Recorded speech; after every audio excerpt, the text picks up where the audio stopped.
еврозоната пред заяви, че протеста днес цели да покаже народната подкрепа, която имат. Два протеста в центъра на София ще премине днешния ключов за страната ни ден. Сигурно се питате, защо става това и какво е това? Това са протести срещу еврото, но за да разберем каква е цялата история, трябва да върнем летвата малко назад.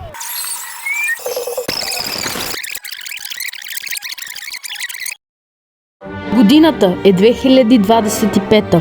20 европейски държави. Дали България ще стане 21-та и дали ще приеме тази обща валута? Но за да разберем каква е историята й, трябва да се върнем малко назад. Еврото е валутата на всички държави от еврозоната. Валутата за пръв път е приета на 1 януари 1999 година, но всъщност идеята е от десетилетия. Исторически Европа е най-големият стоков пазар в света. Но търгуването между различните европейски страни било усложнено заради различните валути. През 1929 година европейските страни са имали амбиции за един съюз, но Втората световна война тотално разбива тези амбиции. След Втората световна война, Студената война разделя Запада и Изтока и така западноевропейските държави решават да се възвърнат амбициите. През 1951 година тези държави подписват Парижкия договор, като тези държави са Белгия, Франция, Западна Германия, Италия, Люксембург и Нидерландия. И така се създава European Coal and Steel Community. След това е подписан Римския договор през 1958 година, с който е поставен началото на Европейската икономическа общност. След това договор от 1970 година предлага финансова политика в Европейската общност. Там е и предложена идеята за единна европейска валута. През 1979 година много от европейските държави в общността решават да учредят валутната система. Много от 80-те години са прекарани в установяване на валутата. През 1986 година е подписан договор за по-обединени европейски държави. След това идва договорът на Булт-Мастрихт, подписан на 7 февруари 1992 година, ако не се лъжа, който поставя началото на Европейския съюз. Това значително оздравява основите на очакваната европейска валута. Държавите били принудени да отговарят на специални условия, за да могат да бъдат включени в еврозоната. Европейският валутен институт заменя AMCF през 1994 година, което е значителен знак за идващото евро. Името на валутата Euro е избрана през 1995 година. Някои държави обаче искат да запазят валутите си, като Обединеното кралство, Дания и Швеция.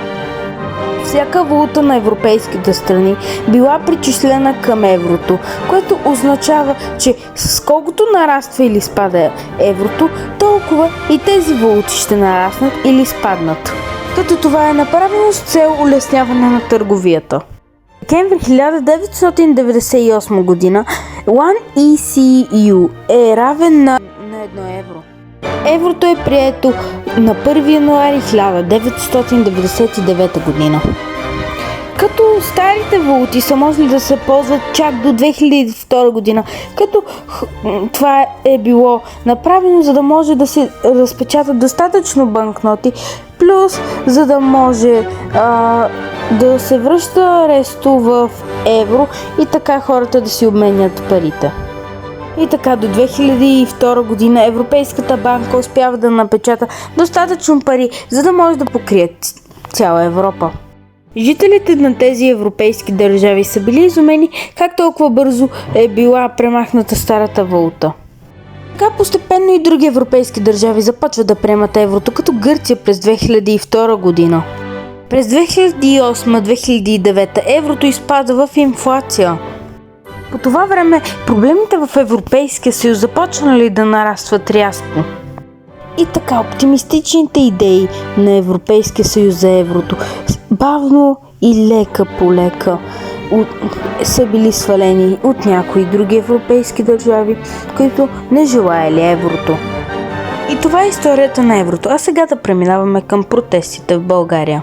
Докато в Европа се гласува приемането на България в еврозоната, пред сградата на Европарламента в София се провежда протест срещу въвеждането на еврото.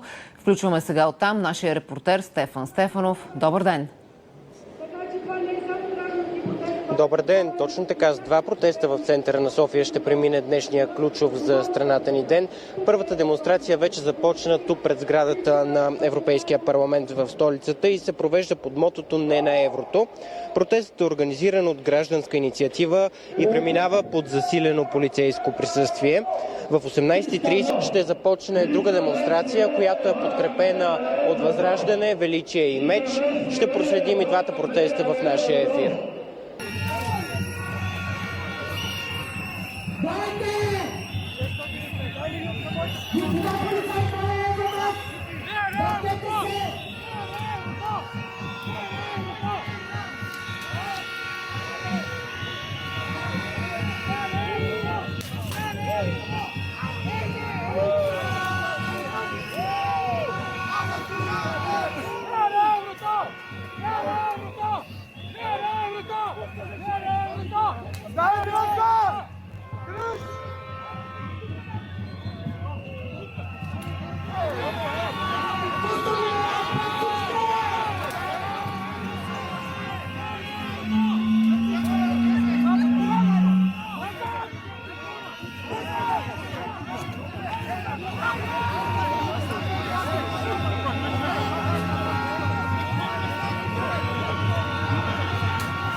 С викове "Оставка! Искаме си лева и не на еврото" граждани протестираха в центъра на София.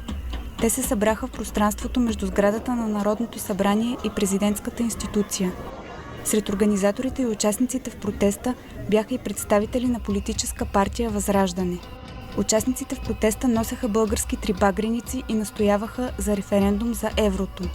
Преди началото на протеста, лидерът на Възраждане Костадин Костадинов заяви, че протестът днес цели да покаже народната подкрепа, която имат. Пред сградата на президентството ще бъде разположен палатков лагер за запазване на лева като национална валута.